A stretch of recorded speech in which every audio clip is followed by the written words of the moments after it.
Hello and welcome to the Your Parenting Mojo podcast. Your kids never fight, right? I didn't think so.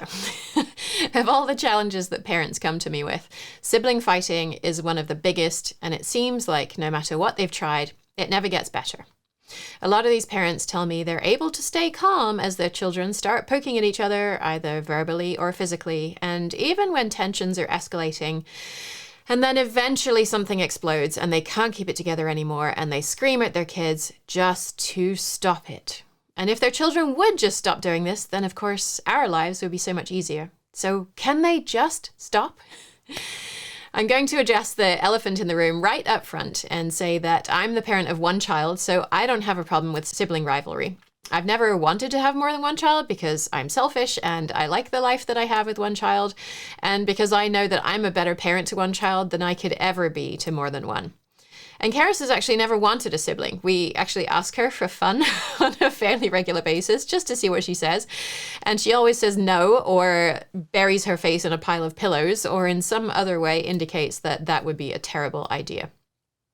But I have worked with a lot of parents who have multiple children and who have used the ideas that I'm going to share here in this episode and have found relief from the seemingly endless sibling fighting. So I'll walk you through how I've worked with one particular family where the parents started out by saying, my kids are always fighting and doing things to intentionally make the other one sad or scared. It's really stressful and triggering for me. I can't leave them together for 5 seconds because one of them will hurt the other one physically or emotionally. We might have the same exact 2 toys and they each have one, and then the other will just go and rip it out of the other person's hand and throw it across the room. And then it will end up getting physical. I'm having a hard time even going to the bathroom some days because I never know what's going to happen when they're together. Sometimes they can play together really well for a long time, but then sometimes things go south immediately. And just a few weeks after saying that, this parent's still very young children were able to start addressing many of the challenges they were having between themselves without the parent even having to be involved at all. So in this episode, we're going to talk through the factors that are involved in sibling fighting, which almost always go way deeper than whatever it is they're fighting about right now. There are 2 main buckets of factors, things that are going on inside us and things that are happening for our children. It's almost always easiest to focus on yourself first, so let's start there and then we'll move into what to do with your children. So starting with ourselves, we need to understand why we are having such a big reaction to our children's fighting. And pretty often that happens for one of 2 reasons. The first of these is that we had a crummy relationship with our own siblings. So maybe you were the oldest and you had to look out for the younger ones and they got to be kids and to push back and not to be the responsible one, and you didn't get to do that. You were the enforcer, you had to keep them in line because your parents were working or had mental health challenges or other things going on that meant they couldn't fully parent their children. So you have a strained relationship with your siblings because of that. Or maybe you weren't the eldest or the biggest and your older and bigger sibling used to beat up on you. That would have been a really difficult experience for you. You were probably afraid of your sibling and tried to manage their feelings so that you wouldn't set them off. And to a greater or lesser extent, you lived under the threat of what this older and bigger person would do to you. So when your children fight with each other, even if it's objectively a very little disagreement, you have a narrative in your head about how if you don't stop this now, they're going to end up in the same dynamic that you did, with the bigger, stronger one beating up on the smaller, weaker one, and the smaller one's going to get hurt, perhaps one time, perhaps many times in the future. The important thing to recognize in this is that your children's relationship is not the same as the relationship you had with your sibling. It reminds you of the relationship with your sibling because you have a heightened awareness of tension. All of your antennae are up and your radar is constantly scanning for any threat. And as soon as you see something that looks remotely like what happened between you and your sibling, your brain goes into that catastrophizing mode where you expect the worst. But that isn't our children's thing to navigate. That's our thing to navigate. We need to address the hurt that we've experienced, perhaps through therapy, so their probably relatively small squabbles don't turn into a massive thing for us. Not doing this healing work is always an option, but we may well find that we're able to be around our children with more ease and calm if we do work on this. And even if we think we can keep a lid on it now, we may well find the kinds of struggles they have in the future escalate and trigger us then. So figuring out how to cope with it better now could really stand us in good stead. So the other half of the stuff related to you is when you and your sibling or siblings had a great relationship. When you see your own children fighting, you again catastrophize and think, well, if they're fighting like this now, how are they ever going to have the amazingly close relationship that I have with my siblings? And then we panic and we think this is a thing that needs to be fixed urgently. Once again, this is our thing to navigate rather than theirs. Just because they're squabbling now doesn't mean they won't be amazingly close later. And conversely, if they aren't squabbling now, that doesn't mean they'll be amazingly close later. We can never know how our own relationship with somebody else will turn out, never mind how the relationship between two other people is going to turn out. We think that if we can prevent them from fighting now, we'll be doing everything we can to make sure they get along with each other later. But we have no way of knowing this. All we can do is be here with what's here right now today. So whichever of these things is true for you, the best thing you can do is to create a pause between your child's behavior and your reaction. You can use a lot of different tools to create that pause. Parents I work with like to keep a hair tie on one wrist to remind them of their intention to be present with their children's struggle. And before they do or say anything in these difficult moments, they transfer the hair tie to the other wrist. You can write down phrases that are meaningful to you, things like, my relationship with my children is the most important thing, and post them on sticky notes around your house so you can look at them when you need them. Creating that pause is a big part of what we do in the Taming Your Triggers workshop, but that doesn't mean there's nothing else you can do.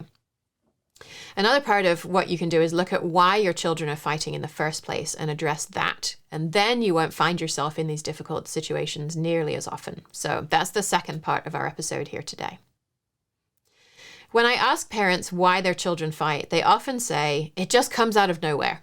Or it happens for any one of 300 reasons. One of them has something the other one wants, one of them's building something, the other one knocks it over, or one of them finds something the other one does to be really irritating. Once again, we can deal with these very different causes in different ways. The important thing to keep in mind is that when our children are doing this behavior we find so difficult, it's always, always, always an attempt to meet an unmet need. Our job is to be a needs detective, to try to uncover the unmet need so we can help them meet that need, and then they won't fight as much anymore. The main thing we're looking out for here is whether the difficulties are happening in one or a few kinds of situations over and over again, or whether they're happening seemingly all the time across multiple types of situations. Let's start with the individual one-off situations first, and I'm going to introduce children's genders into a fictitious story just to make it easier to follow. This example is actually taken from my book, which now has a title. It's called Parenting Beyond Power. It's available for pre-order right now before it's released on August 1st.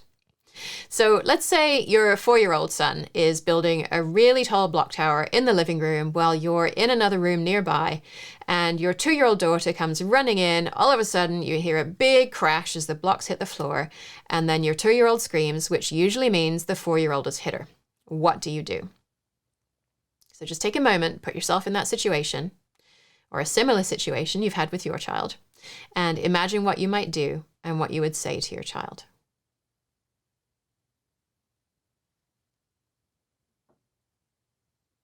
Okay, so let's give this a whirl. Let's try and imagine together how this conversation might go. So maybe you come running into the living room and you say, "Hey, stop it! Don't smack your sister like that. We do not hit." And your son refuses to look at you. And so you console the little sister and say something like, there, it's okay. It's not your fault. And to your son, you say, "What on earth were you thinking?" And your son is still avoiding looking at you and says something like, "She knocked my tower over." And you've just been about able to keep a lid on your feelings up to that point. But then it explodes and you say, "I don't care. You can build another one. I know it's hard to have something knocked down, but that's no excuse. Don't hit your sister. Go and sit in the corner for 3 minutes, and when you come back, you better be ready to apologize to her." And so your son goes and sits in the corner, and when he comes back, he says something that sounds vaguely like sorry. And so it seems like the interaction's over and that the child has learned a lesson. But what has really happened here? Let's walk this through step by step. So the parent came in and judged one child as the aggressor and the other as the victim. The parent asked a rhetorical question about what the older child was thinking, but they aren't really asking to get an answer. The child is feeling unsafe in that moment and completely disconnected from their parent, so they're not going to say anything about how they're really feeling. These rhetorical questions are actually quite shame-inducing. You may be able to remember times when your own parents asked you these kinds of questions and how disconnecting it was to be on the receiving end. You might have known that you had to respond, but that would never be with anything that actually revealed anything about yourself. Then the parent created even more separation by sending the child to timeout. And this can seem like a reasonable option. After all, the child has to be punished in some way for hitting, right? Otherwise, they'll think that hitting is acceptable and they'll keep doing it. The parent picks a timeout as the least harmful punishment they can think of and forces the child to apologize at the end. And superficially, the situation is fixed. But under the surface, it's anything but fixed. We've either created or more likely widened a rift between us and our child. And the child is probably feeling both angry and resentful toward their sibling and toward their parent as well. But what else are we supposed to do? Doesn't any alternative mean that we're letting our child get away with behavior that we think is clearly unacceptable? Well, no, it doesn't. So let's see how this interaction might go differently. So the situation's the same. Your son's in the living room building a block tower. You're close by, but not in the same room. You hear your daughter come running into the living room. The crash as the blocks hit the floor, followed by the scream. What do? Firstly, you use some of the tools we talked about in the first part of this episode and create a pause between your child's behavior and your response. So unless you think somebody is in very grave danger at this point, rather than rushing into the situation, pause. Transfer your hair tie from one wrist to the other. Look at your sticky notes. Take a deep breath. Remind yourself of your intention and of what's most important to you. And also that you don't have to completely fix this situation right now. You don't have to teach your son a lesson in this moment. All you have to do is make sure everyone is safe. So as you go into the room, you're looking for anyone who is hitting anyone else or any other kind of danger and separating children if that's the case. If anyone is hurt, then of course you can comfort them, but try to do it in a way that doesn't put any blame on anyone for what happened. You don't actually need to say anything in that moment. You can just be with them with a calm presence, which hopefully is actually a calm presence because you haven't been stuffing your feelings down. You've taken those few moments before you came into the room to re-regulate yourself. If you do want to say something, it could be something as simple as, sounds like you're both having a hard time right now, huh? Or if you became dysregulated as well, you could say, we're all having a hard time right now, huh? Then just sit with your children with no need to do anything or fix anything or get anyone to learn any lesson in that moment. Just be present with them. If they want to talk about it, you can engage, but if they don't, that's fine too. Maybe they'll pick up their play again, or you might suggest that one child comes and does something with you. Then, later, you could go to the older child and say something like, hey, I notice we've been having a hard time when your toys are out in the living room. Would it be okay if we chat about it? And so notice the difference between this opening and the opening in the first version of this scenario. The parent is coming in without blaming anyone and saying, we're having a hard time, not you're doing something wrong and you need to change your behavior. The parent is also inviting the child into a discussion and is willing to not have the discussion right now if the child doesn't want to. And you may be thinking, well, then my child is just going to say they don't want to talk about this and they get away with this unacceptable behavior. And my response would be that you can't force them to have a conversation with you. You can force them to listen while you talk, but you can't force them to really share what's going on with them. You may have been doing the lectures for a while now already, and so far it has not encouraged your child to change their behavior. So you get out of the immediate situation with as much grace and connection as possible, and then later, when everyone's re-regulated, you open up this conversation and invite your child to join you. Assuming your child does indicate their willingness to participate, then you can say something like, it seems like sometimes we're having trouble when your toys are on the floor and your sister's in the room. She's always really interested in what you're doing, right? And sometimes she knocks your tower over when you're building. What's going on for you when that happens? When you ask this, you're continuing your non-judgmental observation of the situation and inviting your child to share their feelings without saying, how do you feel about that? Which causes a lot of children to shut down. Maybe your child says something like, I don't like it when she knocks my stuff over. And from this, we can extrapolate how they're feeling. We don't need them to actually tell us, I'm feeling frustrated, to know that they're feeling frustrated.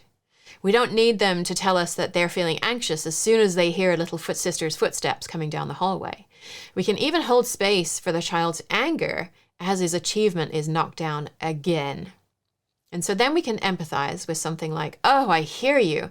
I bet it's really tough to have to keep an eye out for her all the time, and it must feel frustrating to have to start all over again when she knocks your stuff over or takes it. And then we're watching our child closely, looking for some sort of acknowledgement. We might get an enthusiastic yeah, or a nod, or even just a nonverbal softening towards us. Then we're going to continue empathizing and start looking for the child's needs. We might say something like, yeah, I would have a hard time with that too. And I know I feel overwhelmed when you hit her because I need to keep her safe. What were you trying to do earlier when she came in? Here the parent has identified their feeling of overwhelm, their need for the younger sibling's safety, and asked another indirect question to try and understand this child's need. And maybe the child responds, I was trying to build the tallest tower ever. And from there, we can understand the child has a need for competence in building a tall tower and the space to do it in and the freedom from interference by their younger sibling. We don't need them to tell us this. We can extrapolate it based on what they did tell us. Again, we continue to empathize. We also ask the child to consider their sibling's perspective with something like, oh, that sounds like so much fun. What do you think your sister was trying to do when she came in? Maybe the child has no idea and you have to supply an idea, or maybe the child can get us part of the way there, saying something like, I think she wanted to help, but she's so annoying. She always takes my stuff. And so the child is saying his sister has a need for contribution in wanting to help. We can add some more empathy and confirm this child's assessment of the sibling's need. If I were you, I would probably find that annoying too. I think she does want to help. I wonder if she also just wanted to be close to you. She really loves you. So he's also identified another potential need for connection. And so this child might respond, I know, but I still don't want her to do it. So he's empathizing with his sister by saying, I know. He's also reasserting his own needs. And then we might say, I hear you. So when she came in, it sounds like you wanted to build a really tall tower and you wanted space to do that. And you also wanted the freedom to do it without your sister messing things up. Is that right? And so the parent's restating this child's needs and asking for confirmation. Again, we're looking for the child to verbally agree or to nod or in some way move towards us to indicate we're on the right track. And then we can say, okay, and I need to know that your sister's safe and she wants to help, so her need to contribute, and spend time with you, so her need for connection. I wonder what we can do that meets everybody's needs. Now, if you're new to this way of working with children, don't expect miracles here.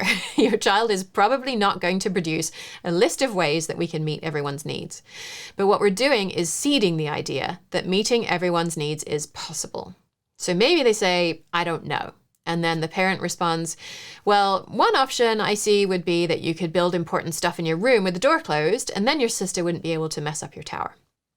Obviously, this parent is new to this approach and suggests an idea that doesn't actually meet everyone's needs.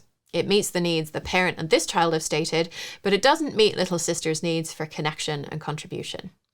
And then maybe the older sibling also realizes he has a need for connection and says, I don't want to be by myself in my room all the time. And then the parent comes up with another idea. Well, what if we put up the old baby gates around an area in the living room and you could build in there? You could always pass stuff through to your sister when she wants to help, but she wouldn't be able to get to your towers. And you'd still be in the living room where we all hang out. Would that work for you? And then the child responds, yeah, and I could put a few blocks out for her to play with so she could help with those. And so what we've done here is identified each person's needs in this interaction and come up with a preliminary plan to meet them. We can try to put this plan into place, and either it will work in that the tower won't get knocked down and both children will have their needs for connection and collaboration met, which also meets the parent's need for safety and their unstated need for ease and harmony.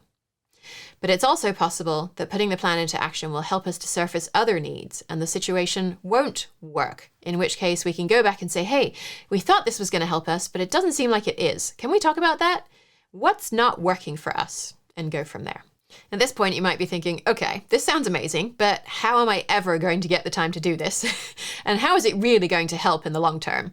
Aren't I going to have an endless number of these conversations? And the answer to that is no.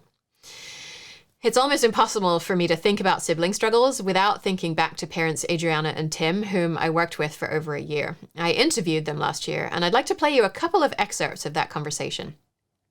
We'll start with them parenting one pretty easygoing child, and then all the struggles that come with adding a second child came along. So Bodhi, our 5-year-old, he's just always been like really, when he was young, he was really easygoing. Like I remember we lived in West Boylston. So like he was probably like right around 2 when he had like a tantrum. And I remember being like, I think this is like his first like real show of like defiance. Like he doesn't do this. Like he listens, he's logical, he doesn't take risks. Like he's just, we thought we were like parents of the year. We did. And so it really got challenging, I think, when we had a second child. I think that's when we really felt like we were absolutely drowning. Yeah, I really think I felt, and I think Adriana did as well, that we were like killing it at being parents. The best. They were like the best parents ever with the best kid ever. And we were just so great, and he was so great, and it was so easy. Not always easy, but then it just, you get a second child, and it. But also, like we were reading a lot of Janet Lansbury stuff. We were listening to her podcast. We had read her books. We were reading her blogs. If we had a problem, I would literally Google Janet Lansbury, temper tantrum. Janet Lansbury, kid won't get in car seat. You know what I mean? So we had this like respectful parenting foundation. And those tools were enough for a long time. And then. Yeah, I mean, I think that we got to a point where it was like, I mean, I just remember like being in the car, and both of our kids do not like the car at all. They're so good at it now though. But they did not like being in the car. And that really is not easy at all. So we were like driving, and I'm driving, and Bodhi's upset, and Remy's upset. And you just get to this like insane point where like I'm mad at her because they're out of control. And I know it's not her fault, you know, but I still can't help it, be mad at her for it, for no reason at all. And just didn't like that feeling at all, of just like having these out of control, like insane thoughts going on, of being mad at my wife because the kids are crying. What was that time period like for you, Adriana? So honestly, to be like totally transparent, like I would say like the first 2 years of having a second child, I really struggled with postpartum depression and anxiety, and like it really shaped how I was able to manage parenting. And like I still had these values of being respectful and treating my children the way they deserve to be treated, but I think that like not treating my mental health problems, because it's more than just like, go take a bath, it's going to be fine. Like I really needed to do some bigger things than that. The baths totally help, but there was more to be done. And I think that it just felt impossible. So having the 2 kids is hard on its own for anybody, but then dealing with those mental health challenges on top of it, not being honest and open with my family about what's really going on for me, and just like keeping a lot of it to myself, it was a really, really hard time. Yeah. And I think that you nailed it with impossible, because it was like we both wanted to do well so bad. And we're like reading books and practicing things, and like practicing mindfulness and meditating, and like doing service work, and just like doing everything we can, and still falling short, and just being exhausted and falling short all the time, and just waiting to stop surviving. Yeah. Just, you know, like when are we going to stop just surviving? When are we going to stop drowning? When is this going to be okay? And I do think when your kids get older, things get easier. But I also think when you're able to have like an internal shift of how you look at things, that is a big game changer too. Yeah. Now, it was actually Adriana that I quoted at the beginning of this episode, who couldn't even go to the bathroom without the 2 children laying into each other. She and I had talked about the ideas that I've shared in this episode on our group coaching calls, and other parents commented on a post that she put up in our community with ideas based on these principles and empathized with how hard it is and said that it does get easier. And suddenly something clicked about understanding each other's needs. One night, their 4-year-old Bodhi didn't want to go to bed. Tim told Bodhi it was bedtime, and Bodhi said, "But Daddy, Mama would ask me what's going on for me, and we would come up with ideas together." So they did that, and they found that Bodhi didn't want to stop coloring because he was feeling worried that he would forget what colors he wanted to use. They quickly realized that Tim could write down Bodhi's ideas about what colors to use and then remind him in the morning. Bodhi was thrilled and happily went to bed. Just a few days later, Adriana posted in the community again and said, "I hope it's okay to share another win here. You are the only people who would understand, and I'm just so amazed." And here's what happened. She came and was trying to like color on his paper, and he was like, "Wait a sec, Remy, let's talk about this. What do you need right now?" And she said, "I just really wanted some extra playtime with you because you spend so much time coloring lately." And he said, "Okay, how about if I stop coloring for a few minutes and go play with you?" And she said, "Okay." And they went and played together. Yeah, magical. And they were how old at that time? Like maybe like just 3 and 4. So it is possible to use these tools, not just between you and your child, but the more you use them, the more they'll start to see each other's feelings and needs as well, and look for ways to meet both of their needs. Your children don't need to be very old either. You just get started, and they pick up on doing it with you. Okay, let's move on to our last category of ways that this fighting can show up, which is when it seems to come out of nowhere, and it's constantly happening every day. The more you see it as happening in many situations, the more likely it is that this has more to do with each child's relationship with you rather than a struggle they're having between the two of them. I think we can't really fully appreciate how much adding a sibling rocks an older child's world. They were the apple of our eye, and we spent a lot of time together, and we kept track of all their milestones. And then all of a sudden, there's another person in the family who's taking all the parents' time and attention, and it's almost like the older sibling is out in the cold. Especially if the older sibling is several years older than the baby. We expect the older one to be able to wait and to not have a tantrum when they can't get their way immediately.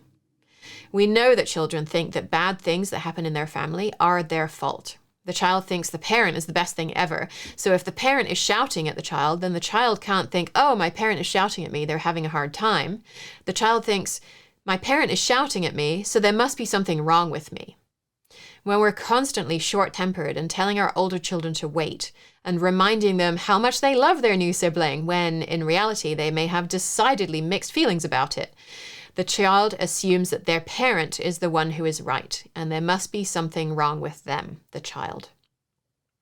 Then a power dynamic often builds up where the parents are constantly telling the older child what to do and what not to do, and to be gentle with the baby and to not hit the sibling. And the child knows that hitting the parent isn't acceptable, and they have all this frustration and anger, and this comes out as hitting the sibling. One thing we can really do to help our children here is to allow them to feel all the difficult feelings they may have about being an older sibling. Even if we think we're being pretty understanding, it can be really hard for us to hear our older child say something like, "I wish we didn't have a baby," and all the feelings that we're having about wanting them to get along and wanting things to be just a little bit easier right now come out in our interactions with the older child and our frustration with them. The more we can lean into hearing them when they express how much they don't want to have a sibling, the more our older child is going to hear the message, "My parent loves and accepts me just the way I am, no matter what I say or do." If your child is on the older side, so the new sibling is a toddler or even older, perhaps there's even a second sibling on the way, or already here, if the oldest has never had a chance to process the huge loss they've experienced, you might try to create some space for them to do that. You could talk with them about how they have a hard time with things their sibling does. They may not even consciously remember a time when their sibling wasn't around, but they still hold what it feels like to be the only child in their implicit memory, which is where we store impressions and images and feelings from our early childhood, even though we can't tell a coherent story about it. All that stuff is still buried in there, both for our children and for us as well. They may well need to be able to say that sometimes they don't like their sibling or even hate their sibling and wish they could have you all to themselves. And when you think about how to respond to that, just think about how you might want a partner to respond when you're having a hard time. Many of our partners probably try to fix the situation when we're struggling or offer helpful hints for things that we should do differently. And many of us get absolutely exasperated when that happens, because what do we actually want? We just want someone to listen to us and not judge us and maybe reassure us a bit. We usually don't want solutions or reminding that things can't be the way we wish they could be. Our children are just the same, so reminding them how they can't be the only child again is not going to help. Instead, we can just be with them in the hard stuff and empathize and rub their back or give them a hug if that would feel good to them. And that really is enough. If you're seeing a lot of competitive behavior or hitting and squabbling across many kinds of situations, what you're probably seeing is an unskillful attempt to meet a need for connection with you.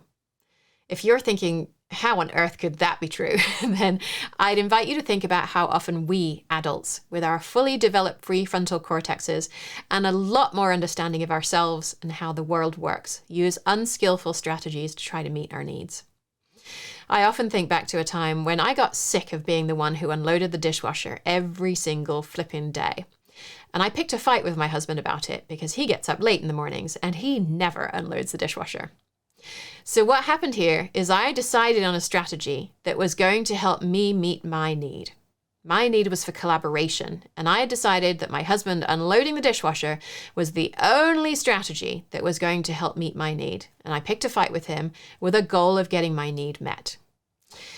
Now, in hindsight, of course, I can see the mistakes I made. If I have a need for collaboration with my husband, there are 100 ways that I could ask for help to get that need met. A few of those do involve a dishwasher, but the vast majority of them do not. Instead of using my unskillful attempt of picking a fight to get my needs met, I could have approached him and said something like, hey, I'm feeling a bit overwhelmed at the moment because I'm working really long hours, and I'd like to feel more of a sense that we're on the same team than I felt recently. Have you noticed that too? Would you be willing to help me do X? And are there some things that I can help you with that would make your life easier? And if I'd approached him in that way, then I'm almost 100% sure he would have been receptive to helping me meet my need instead of reacting defensively. So let's bring this back to our children. When our children are fighting with each other, you can imagine that they're doing what I was doing when I picked the fight with my husband. They're using an unskillful strategy to try to meet one or more needs. So how can we possibly know what needs they have? Well, I'd be willing to go out on a limb and say that a couple of needs are most likely at the top of the list here. Firstly, there's connection with you. When your child picks a fight with their sibling, they know you're going to be on them, lickety-split. They probably wish that they could have your positive attention, but they will take your negative attention over no attention at all. So they pick a fight with their sibling in an unskillful attempt to meet their need for connection with you by doing something to get your attention. Another important unmet need they may have is to be known and understood. We all have some variation on that need, even our children. We want to know that someone else sees us for who we really are, who gets us, who loves us not only in spite of all the weirdnesses we have, but maybe even because of them. I want that. I'm pretty sure you want that. I'm pretty sure your child wants it too. When they pick a fight with their sibling, once again, they're using an unskillful strategy to tell you, hey, you're not seeing me. You're not seeing what's really important to me and what I'm struggling with and why I'm behaving the way I'm behaving. I'm feeling frustrated and angry, and I don't know how to tell you that, and I don't think you would hear me if I told you. I know I'll get yelled at if I hit you, and this anger has to come out somehow, so I'm going to hit someone in our family who has less power than me because I don't know what else to do. When we think about it in that way, it's heartbreaking, right? If we can imagine our child saying something like this to us, does it create any more empathy for their situation and any desire to try to come toward them instead of requiring them to change their behavior? The answer to all of these unmet needs is to spend some one-on-one time with our children. It can be as little as 10 minutes a day, but the important aspects of this are that it's predictable and that the child gets to decide what you do during the time. You can even call it special time so it feels really special to them.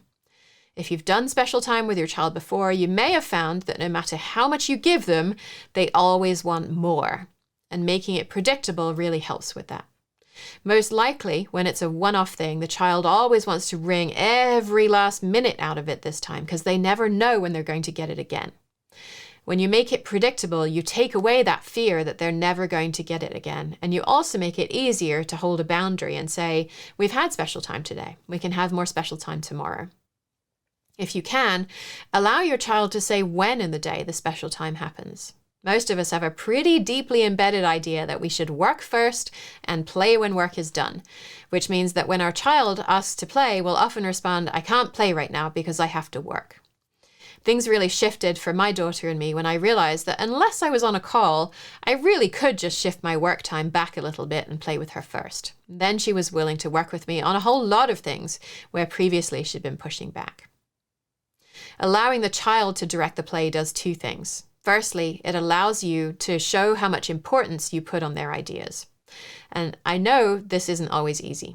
We went through a solid month-long stretch where my daughter wanted me to help her sort rocks in our garden every single day during our special time. I had a lot of mental resistance to that because it was such a meaningless activity. But she really enjoyed it, and I ended up using it as my mindfulness practice. I realized that if I actually focused on what was happening in the moment, that the sun on my arms felt good. And the rocks were sort of interesting, and she felt really connected to me. And the experience actually wasn't terrible. I've worked with a lot of parents who have really struggled with this and who cannot bring themselves to do pretend play without seeing the cobwebs on the bookshelves and using the time to mentally build a to-do list. Being present with our children can be hard because we might not know how to play with them in what they consider to be the right way. We open ourselves up for rejection because they may say we're doing it wrong, or they may just not engage with us. We might mess up the first few times we do it, but if we keep trying, we will probably find a number of activities we can do together that are at least bearable for us and that fill our child's cup, and then it becomes easier to do. Parents often try to treat each of their children exactly the same, but that almost always backfires because each child is a unique person with their own unique needs. If you have a sibling, you can probably look back and see what you needed from your parents or caregivers and what your sibling needed from them and how different those two things were. If your parents tried to treat you equally, it's possible neither of you got what you really needed. You can also see this in your relationships today, maybe with a partner or a very close friend, when you think of the things the other person enjoys doing and how they communicate and how they want to be supported when they're having a hard time. That may be very different from the things you enjoy doing and how you communicate and how you want to be supported when you're having a hard time. So if a person were to treat you both the same, then some pretty big needs would be missed. When we can see each sibling's unique needs and help to meet those needs, they almost certainly won't fight as much. Nobody likes fighting with other people, even if your child says they do like it or that they're annoying their sibling on purpose. They like it to the extent that having some power over someone else feels better than them having power over you.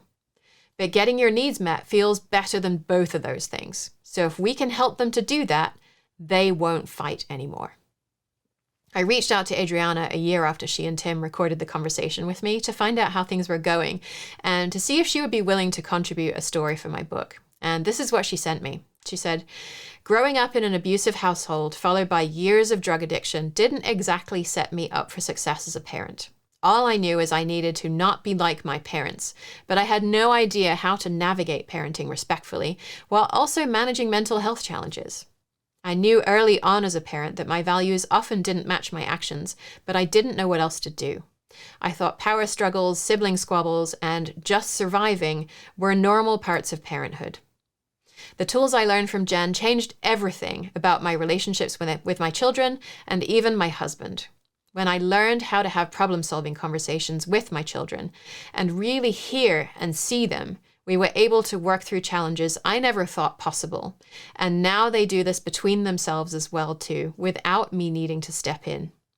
Even on the now rare occasions when my children are simultaneously having a hard time and both want to be in physical contact with me, they work with me to figure out how they can both do that without me feeling overwhelmed. Life is far from perfect, but my family is really thriving, and I know these life-changing tools will help us with whatever challenges come our way. Parenting is finally fun. And then we emailed back and forth a bit, and she wrote to me, "It's just so cool to reflect back on where I was a year ago. I literally dreaded parenting. I counted down the minutes until I got a break. What a difference to really look forward to the things I used to dread. Thanks again for everything." So if your siblings are at each other's throats all the time right now, I hope this episode has helped you to understand a bit more about why that's the case and some of the things you can do to shift their dynamic that will also make parenting easier and more joyful for you.